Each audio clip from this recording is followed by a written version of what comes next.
먼저 허위 공문서 작성의 점 중 원심에서 불인정한 부분과 관련하여서는 이 부분 비상계엄 선포문 표지의 표제, 그 내용과 문서 하단에 각 서명란 기재 등에 비추어 볼 때 이 부분 문서가 헌법 제82조에서 규정하는 문서주의와 부서제도에 따른 것임을 증명하는 것을 넘어서 나아가 계엄법 제2조 제6항에서 규정하는 국방부 장관이 국무총리를 거쳐 대통령에게 비상계엄 선포를 건의하였다는 사실이나 비상계엄 선포 전에 정상적인 국무회의 심의를 거쳤다는 사실을 증명하는 것이라고 보기 어렵습니다.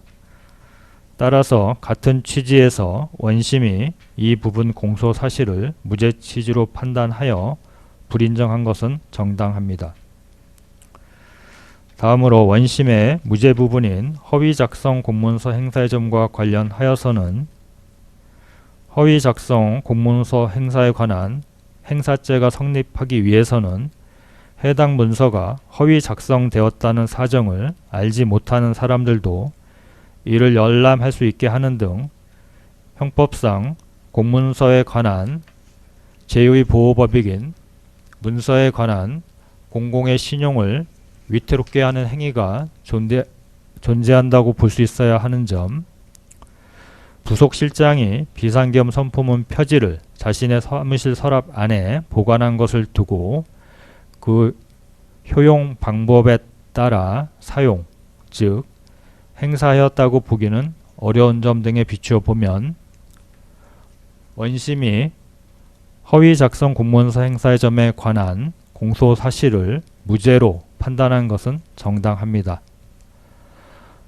따라서 특검의 사실 오인 및 법리오의 주장은 모두 받아들이지 않습니다. 전체적인 결론 부분을 말씀드립니다. 원심 판결에는 앞서 설명한 바와 같은 공소장 변경과 부작위 범에 관한 법리 오해로 인한 직권 파기 사유가 있습니다. 또한 국무회의 심의외관 형성 관련 부작위 및 국무위원 부서 외관 형성 부분에 관한 내란 중요임무 종사의 점과 문건 전달, 장면 목격 사실 관련 위증의 점에 관한 피고인의 사실오인 및 법리오의 주장은 이유 있습니다. 따라서 위 각 부분은 파기되어야 하는데 위 파기 부분과 이유무죄 부분을 포함한 나머지 유죄 부분은 형법 제37조 전단의 경합범 또는 일제의 관계에 있어 하나의 형을 선고하여야 하므로 원심 판결 중 이유무죄 부분을 포함한 유죄 부분은 전부 파기되어야 합니다.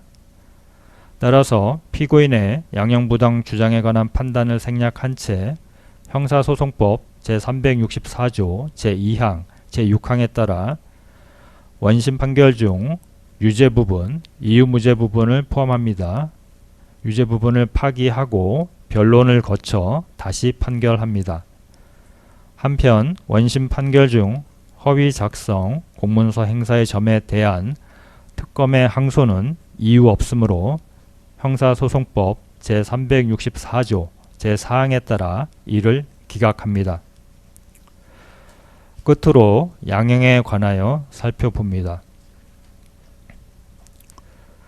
우리나라의 헌법질서 아래에서 폭력 등의 수단에 의하여 헌법기관의 권능 행사를 불가능하게 하거나 헌법의 기능을 소멸시키는 행위는 어떠한 경우에도 용인될 수 없습니다.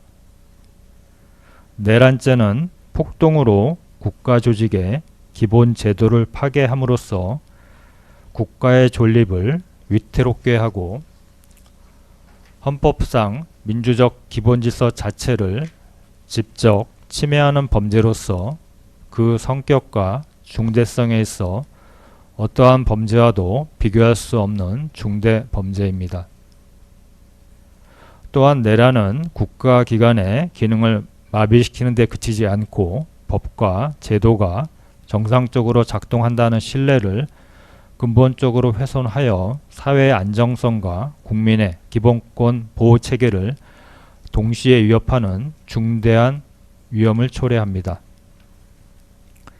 피고인은 위헌 위법한 비상계엄 선포를 위시한 일련의 내란 행위에서 비상계엄의 절차적 정당성 시비를 차단하고자 비상계엄 선포에 앞서 헌법상 필수적 사전 절차인 국무회의 심의를 거친 듯한 외관을 갖추게 하고 비상계엄 선포의 후속 조치 중 하나인 특정 언론사 단전단수 조치 지시의 이행 방안 등을 관계부처 장관과 논의하여 이행할 수 있도록 함으로써 내란 행위에 있어 중요한 임무에 종사하였습니다. 나아가 피고인은 비상계엄 선포 후 절차적 하자를 은폐하기 위하여 허위로 공문서를 작성하였고 수사가 개시되자 대통령 기록물이자 공용 서류인 위 공문서를 폐기하였으며 윤석열의 탄핵 심판 사건의 증인으로 출석하여 위증까지 하였습니다. 피고인은 국무총리로 대통령의 제1보좌 기관이자 행정부의 2인자이며 국가 최고 정책심의기구인 국무회의의 부의장으로서 대통령의 권한이 합법적으로 행사되도록 보좌하고 잘못된 권한 행사에 대해서는 응당 이를 견제하고 통제해야 할 의무가 있었습니다.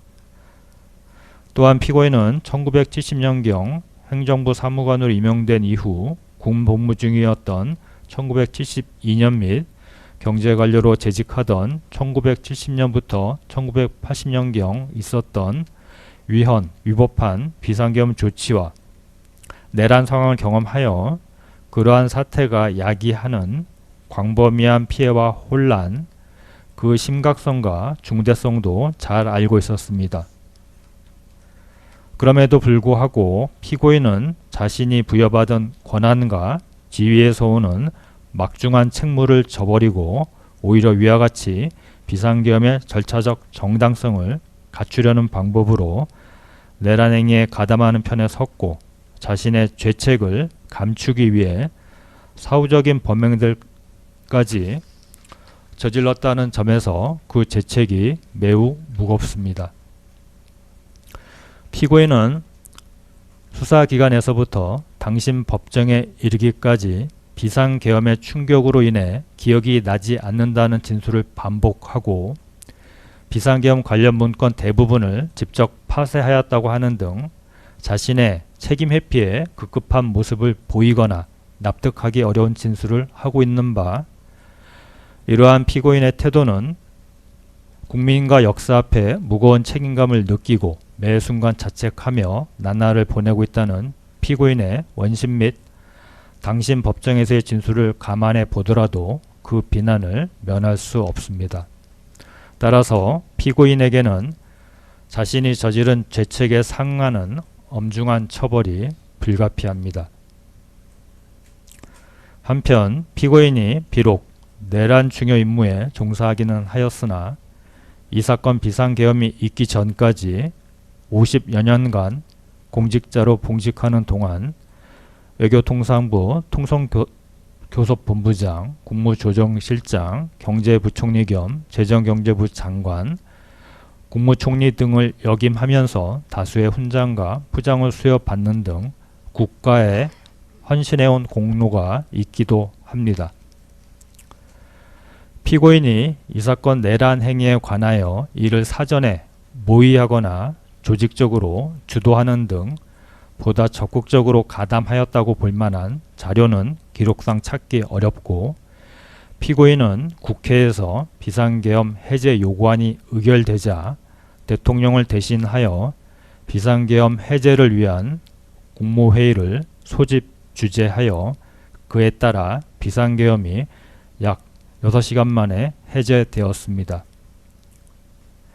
피고인에 대한 법률상 처단형의 범위 내에서 위와 같은 불리한 정상 및 유리한 정상, 그 밖에 피고인의 연령, 성행, 환경, 가족관계, 범행의 동기, 수단과 결과, 범행 후의 정황 등 이 사건 기록과 변론에 나타난 여러 양형 조건들을 종합적으로 참작하여 주문과 같이 형을 정하였습니다.